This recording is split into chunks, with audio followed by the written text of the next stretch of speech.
क्या ब्रह्मांड का रक्षक भी कभी इंसानों को अकेला छोड़ सकता है?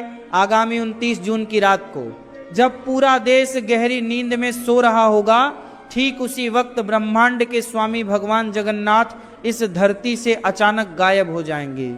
अगले 15 दिनों के लिए गर्भगृह में एक ऐसा भयंकर सन्नाटा पसरने वाला है जिसकी कल्पना भी किसी आम इंसान ने नहीं की होगी। ध्यान रहे, ये कोई साधारण रात नहीं है, ये ज्येष्ठ मास की वो महापूर्णिमा है जब आकाश में ग्रहों का एक ऐसा दुर्लभ और विनाशकारी गोचर बन रहा है जो सीधे काल चक्र को हिलाकर रख देगा। शास्त्रों में इसे अनासर काल कहा गया है, जहां कोई पुजारी, कोई आम इंसान कदम भी नहीं रख सकता। लेकिन रहस्य सिर्फ यहीं खत्म नहीं होता। इस महाकथा में आप आगे जानेंगे कि उन 15 दिनों के घने अंधेरे में भगवान के दारू ब्रह्म यानी लकड़ी के विग्रह के साथ ऐसा क्या गुप्त चमत्कार होता है जिसे विज्ञान भी आज तक नहीं समझ पाया।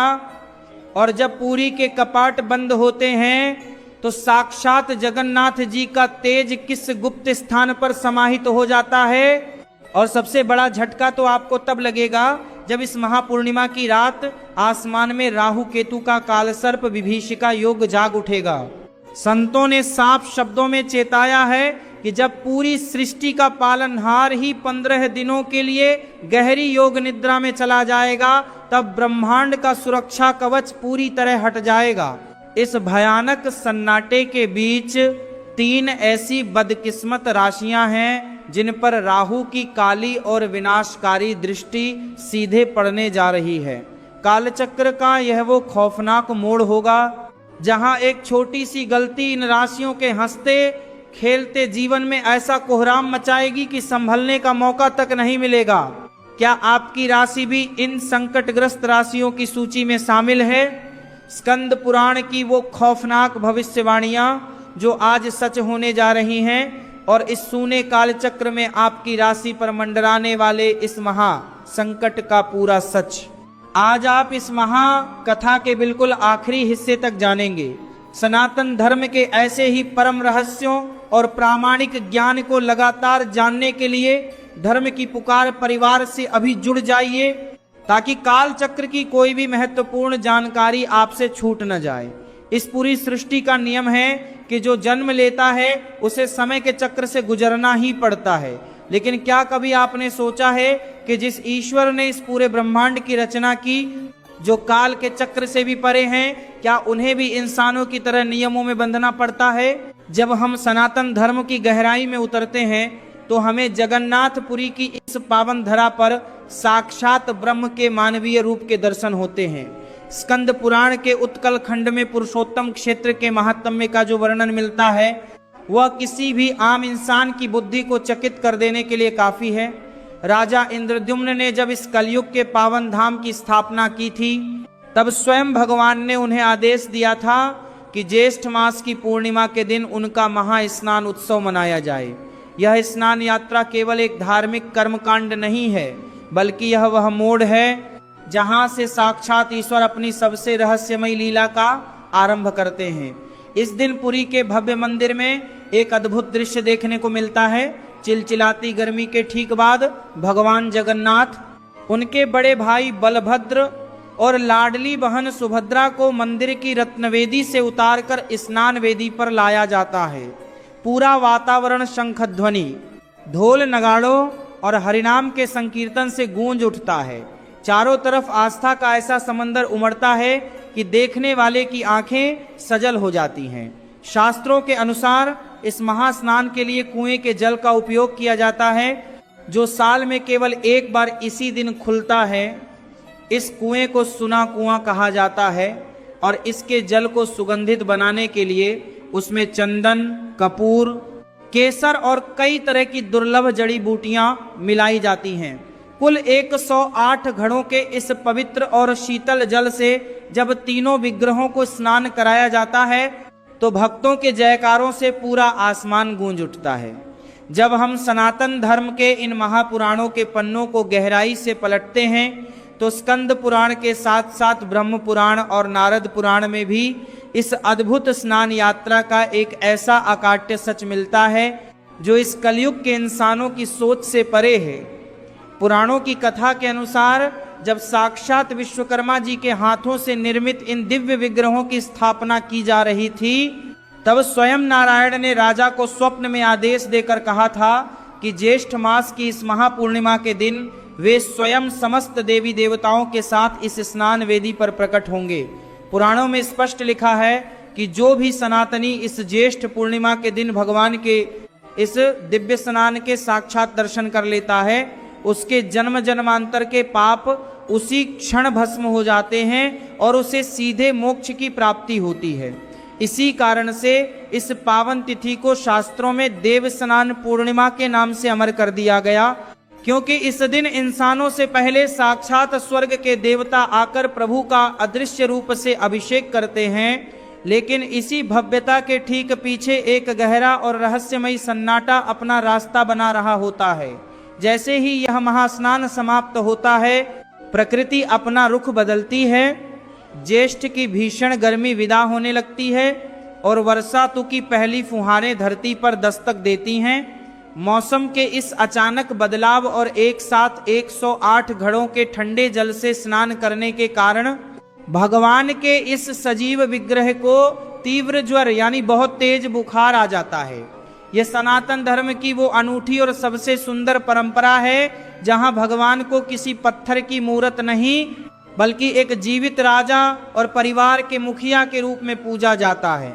जब राजा बीमार पड़ता है तो पूरा महल, पूरी नगरी मौन हो जाती है। पुराणों में इस बुखार को लेकर एक बहुत ही रहस्यमयी चेतावनी दी गई है। शास्त्रों के अनुसार यह ज्वर कोई साधारण शारीरिक बीमारी नहीं है, बल्कि यह साक्षात परमेश्वर की वो गुप्त योग निद्रा है, जिसके दौरान वे इस मृत्युलोक के कष्टों और कलयुग के बढ़ते पापों के भयानक प्रभाव को अपने इस जीवित विग्रह के भीतर समाहित करते हैं। संतों ने अपने गुप्त ग्रंथों में यह साफ तौर पर चेताया है कि इस अनासर काल के सूने कालखंड में जब साक्षात जगन्नाथ जी अपनी आंखें बंद कर लेते हैं, तब पूरी पृथ्वी का सुरक्षा कवच बेहद कमजोर हो जाता है। यही वो भयानक समय होता है जब अंतरिक्ष में क्रूर ग्रह और राहु केतु जैसी तामसिक शक्तियां अत्यंत उग्र और विनाशकारी रूप धारण कर लेती हैं, जिसका सीधा असर मानव जाति के मानसिक और आत्मिक जीवन पर पड़ता है। बुखार के आते ही भगवान के विग्रह की दिव्य कांति धीरे धीरे धीमी होने लगती है और यहीं से शुरुआत होती है उस 15 दिनों के सबसे खौफनाक, रहस्यमयी और कड़े कालखंड की, जिसे शास्त्रों में अनासर काल या अणसर काल कहा गया है। उन 15 दिनों के लिए जगन्नाथ स्वामी के मुख्य मंदिर के विशाल कपाट भारी सन्नाटे के साथ पूरी दुनिया के लिए बंद कर दिए जाते हैं। जो भक्त रोज सुबह भगवान के दर्शन के लिए तड़पते थे, उनके लिए गर्भगृह के दरवाजे पूरी तरह ओझल हो जाते हैं। इन 15 दिनों में मंदिर के अंदर का पूरा दृश्य और नियम किसी अचंभे की तरह बदल जाते हैं। आम दिनों में जो ब्राह्मण और मुख्य पुजारी पूरे अधिकार के साथ भगवान की सेवा अर्चना करते थे, वे भी इस विशेष अवधि में गर्भगृह के भीतर कदम नहीं रख सकते। मंदिर की घंटियों की गूंज, 56 भोग की दिव्य महक और लाखों भक्तों की भीड़ की जगह एक ऐसा गहरा सन्नाटा पसर जाता है जो किसी भी इंसान की रूह को भीतर तक झकझोर दे। इस सूने और गोपनीय काल में केवल एक विशेष कबीले के लोग ही भगवान के इस अति गुप्त कक्ष में प्रवेश करने के अधिकारी होते हैं, जिन्हें देतापति सेवक कहा जाता है। पुराणों और इतिहास के पन्नों के अनुसार ये देतापति सेवक भगवान के परम भक्त और नील माधव की पूजा करने वाले सब्बर आदिवासी राजा विश्वावसु के वंशज हैं। स्वयं महाप्रभु ने इन्हें यह विशेष अधिकार दिया था कि उनके एकांतवास और उनके सबसे कठिन बीमारी के समय में केवल यही उनके सबसे करीब रहकर एक परिवार की तरह उनकी सेवा करेंगे। जब मुख्य मंदिर के पट बंद होते हैं तो भीतर के वातावरण को पूरी तरह से बाहरी दुनिया से काट दिया जाता है। देतापति सेवक उस घने अंधेरे कमरे में प्रवेश करते हैं जहां केवल एक अखंड दिया जल रहा होता है। यहाँ भगवान जगन्नाथ, भाई बलभद्र और बहन सुभद्रा को एक विशेष बांस की पट्टी के पीछे विश्राम कराया जाता है। इस काल में भगवान को वो भव्य और राजसी 56 भोग बिल्कुल नहीं चढ़ाया जाता जो आम दिनों में उनकी विशाल रसोई में बनता है। एक बीमार इंसान की तरह भगवान का पूरा परहेज रखा जाता है। उन्हें केवल राजवैद्य द्वारा गुप्त रूप से तैयार किया गया विशेष जड़ी बूटियों का कड़वा काढ़ा, फलों का शुद्ध रस और तुलसी दल ही अर्पित किया जाता है। पूरे 15 दिनों तक देतापति सेवक दिन रात प्रभु की इस गुप्त चिकित्सा में लगे रहते हैं। वे भगवान के श्री अंगों पर विशेष गुप्त तेलों और जड़ी बूटियों के लेपों की मालिश करते हैं ताकि उनका बुखार कम हो सके। इस दौरान पूरी नगरी में एक अजीब सी खामोशी छा जाती है और हर भक्त प्रभु के स्वस्थ होने की प्रार्थना करता है। लेकिन भाई, इस मानवीय लीला के पीछे एक बहुत बड़ा वैज्ञानिक और आध्यात्मिक रहस्य भी छुपा हुआ है, जिसे जानना हर सनातनी के लिए बहुत जरूरी है। भगवान जगन्नाथ के विग्रह नीम की अत्यंत पवित्र लकड़ी से बने होते हैं, जिन्हें शास्त्रों में दारू ब्रह्म कहा गया है। साल भर निरंतर होने वाली महापूजा, अभिषेक, स्नान और चंदन के भारी लेप के कारण इस पवित्र लकड़ी के मूल स्वरूप और उसके ऊपर के प्राकृतिक रंगों में थोड़ा बदलाव आने लगता है। अगर आधुनिक विज्ञान के नजरिए से भी देखें तो इस 15 दिनों के एकांतवास का समय वास्तव में उन अलौकिक विग्रहों के संरक्षण और अद्भुत जीर्णोद्धार का गुप्त समय होता है। देतापति सेवक इस दौरान प्राचीन गुप्त संहिताओं में लिखी विधियों से तैयार किए गए पूरी तरह से प्राकृतिक रंगों, औषधियों और अष्टप्रहरी लेप से मूर्तियों को दोबारा नया जीवन देते हैं। यह एक ऐसी कला और गुप्त तकनीक है जिसे सदियों से पीढ़ी दर पीढ़ी बेहद गोपनीय रखा गया है। बाहरी दुनिया का कोई भी केमिकल, आधुनिक पेंट या कोई भी अनजान इंसान इस पवित्र विग्रह को नहीं छू सकता। जो चमत्कार उन 15 दिनों के घने अंधेरे में होता है, उसकी कल्पना भी आज का आधुनिक विज्ञान नहीं कर सकता।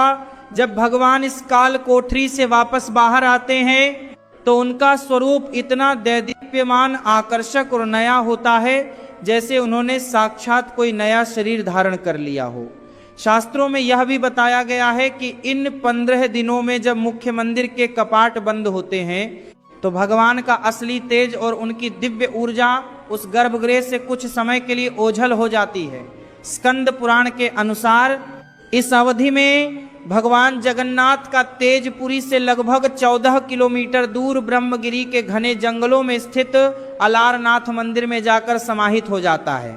अलारनाथ में भगवान विष्णु के चतुर्भुज रूप का विग्रह स्थापित है, जो साक्षात नारायण का ही रूप है। ऐसा माना जाता है कि अनासर काल के दौरान अलारनाथ जी के दर्शन करने से हुबहू वही पुण्य फल मिलता है जो मुख्य जगन्नाथ मंदिर में साक्षात दर्शन करने से मिलता है। इसलिए इन 15 दिनों में पुरी के मुख्य मंदिर में तो सन्नाटा होता है, लेकिन अलारनाथ मंदिर में भक्तों का एक विशाल समंदर उमड़ पड़ता है।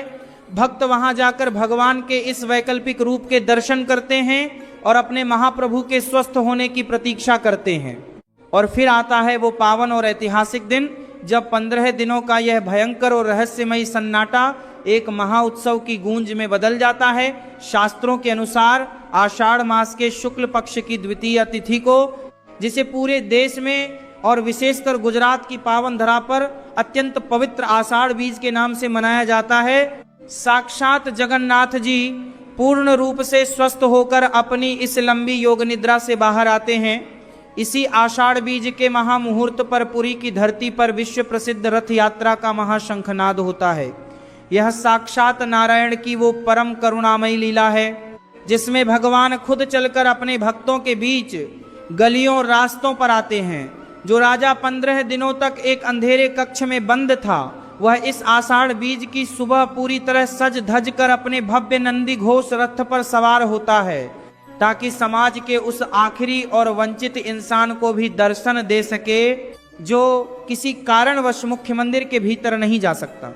पुराणों में स्पष्ट लिखा है कि आषाढ़ बीज के दिन जो भी भाग्यशाली मनुष्य महाप्रभु के इस दिव्य रथ के पहिए को छू लेता है या भक्ति भाव से रथ की रस्सी को खींचता है, वह जन्म मरण के क्रूर काल चक्र से हमेशा के लिए मुक्त हो जाता है। जब पूरी सृष्टि का पालनहार ही 15 दिनों के लिए इस मृत्युलोक से अपनी दृष्टि हटाकर गहन योग निद्रा में चला जाता है, तब अंतरिक्ष के विशाल पर्दे पर एक ऐसा खौफनाक और अदृश्य खेल शुरू होता है जिसकी कल्पना मात्र से ही रीढ़ की हड्डी में एक सिहरन दौड़ जाती है। शास्त्रों में साफ शब्दों में लिखा है कि ब्रह्मांड की पूरी व्यवस्था एक संतुलन पर टिकी है। एक तरफ सकारात्मक ऊर्जा का महासागर है तो दूसरी तरफ तामसिक और विनाशकारी शक्तियों का घना अंधकार। जब तक महाप्रभु जगन्नाथ की चेतना जागृत अवस्था में रहती है तब तक उनका सुदर्शन चक्र पूरी पृथ्वी और नवग्रहों को एक सुरक्षा कवच में बांधकर रखता है। लेकिन जैसे ही देव स्नान पूर्णिमा की रात के बाद भगवान के कपाट बंद होते हैं, वह सुरक्षा कवच कुछ समय के लिए बेहद कमजोर पड़ जाता है। यही वह समय होता है जब राहु और केतु जैसी छाया और क्रूर शक्तियां अंतरिक्ष के सूनेपन का फायदा उठाकर अत्यंत उग्र और हिंसक रूप धारण कर लेती हैं। इस साल का यह अनासर काल इसलिए और भी ज्यादा भयानक और विनाशकारी होने जा रहा है क्योंकि आकाश मंडल में राहु और केतु मिलकर एक अत्यंत दुर्लभ और खौफनाक विभीषिका योग का निर्माण कर रहे हैं। ज्योतिष विज्ञान की गुप्त संहिताओं में इसे कालसर्प विभीषिका योग कहा गया है। यह कोई साधारण गोचर नहीं है, यह कोई साधारण गोचर नहीं है, बल्कि यह कालचक्र का वह क्रूर मोड़ है जहां ग्रहों की चाल सीधे मानव चेतना और बुद्धि पर प्रहार करती है। जब साक्षात नारायण ही योग निद्रा में हो तो इन क्रूर ग्रहों को रोकने वाला ब्रह्मांड में कोई नहीं बचता। अंतरिक्ष के वैज्ञानिक भले ही इसे केवल एक खगोलीय घटना या छाया ग्रहों का हेर फेर कहें, लेकिन हमारे प्राचीन संतों ने अपनी दिव्य दृष्टि से इसके पीछे छिपे उस भयानक सच को देख लिया था जो आने वाले दिनों में पूरी मानव जाति को झकझोरने वाला है। इस काल सर्प विभीषिका योग के जागृत होते ही राहु की काली छाया सीधे चंद्रमा के बल को क्षीण करना शुरू कर देती है। चंद्रमा जिसे ज्योतिष में मनुष्य के मन और बुद्धि का कारक माना गया है, वह सूने कालखंड में पूरी तरह असहाय हो जाता है। इसका सीधा परिणाम यह होता है कि पूरी पृथ्वी पर एक अजीब सा मानसिक तनाव, अवसाद और अज्ञात भय का वातावरण बनने लगता है। लोगों के भीतर का धैर्य समाप्त होने लगता है। बिना किसी बात के घरों में कलह और क्लेश की स्थितियां उत्पन्न होने लगती हैं और इंसान खुद अपनी ही बुद्धि का शत्रु बन बैठता है। इस घने अंधेरे कालखंड में नकारात्मक शक्तियां इतनी प्रबल हो जाती हैं कि मनुष्य के चारों तरफ मौजूद अदृश्य ऊर्जा का संतुलन पूरी तरह बिगड़ जाता है।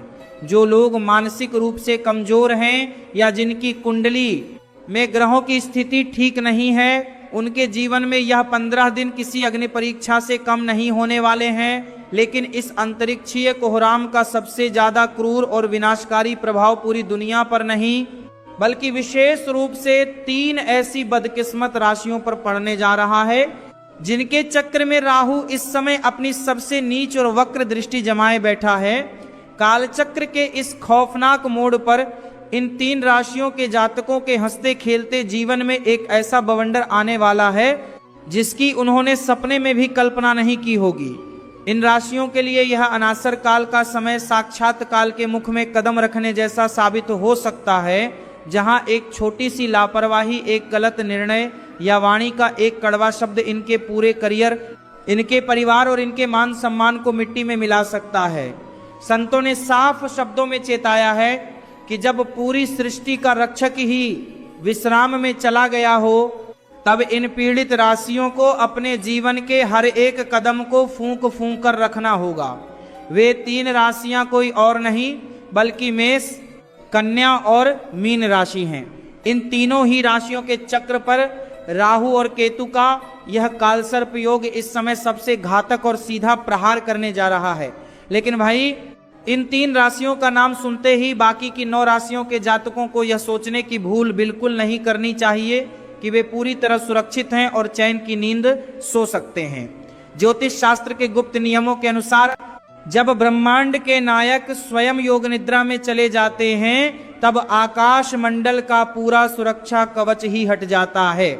इसका सीधा मतलब यह है कि चाहे आपकी राशि कोई भी हो, वृषभ, मिथुन, कर्क, सिंह, तुला, वृश्चिक, धनु, मकर या कुंभ, राहु केतु के इस भयंकर कालसर्प योग का अदृश्य और घातक प्रभाव किसी न किसी रूप में हर एक इंसान पर पड़ना तय है। अंतर सिर्फ इतना है कि उन 3 राशियों पर यह संकट सामने से प्रहार करेगा, जबकि बाकी की राशियों के जीवन में यह गुप्त रूप से पीछे से हमला करेगा। बाकी राशि वाले लोगों को लग सकता है कि वे सुरक्षित हैं, लेकिन यही उनकी सबसे बड़ी भूल साबित होगी। इस 15 दिनों के सूने कालखंड में आपकी राशि के चक्र में अचानक अज्ञात भय का बढ़ना, रातों की नींद उड़ना, बनते बनते कामों का आखिरी वक्त पर बिगड़ जाना और अपनों से ही बिना बात के मनमुटाव होना बेहद आम बात हो जाएगी।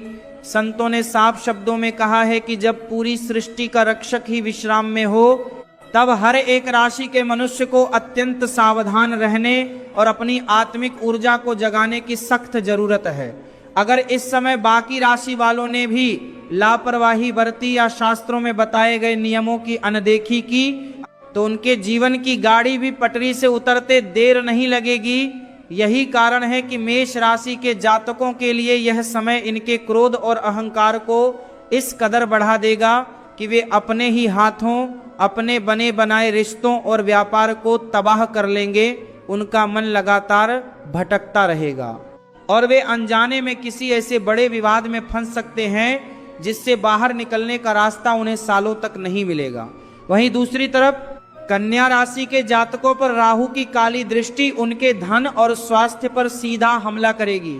इस अवधि में उन्हें अचानक भारी धन हानि का सामना करना पड़ सकता है या कोई पुराना गुप्त रोग दोबारा उभर कर उन्हें खाट पर डाल सकता है।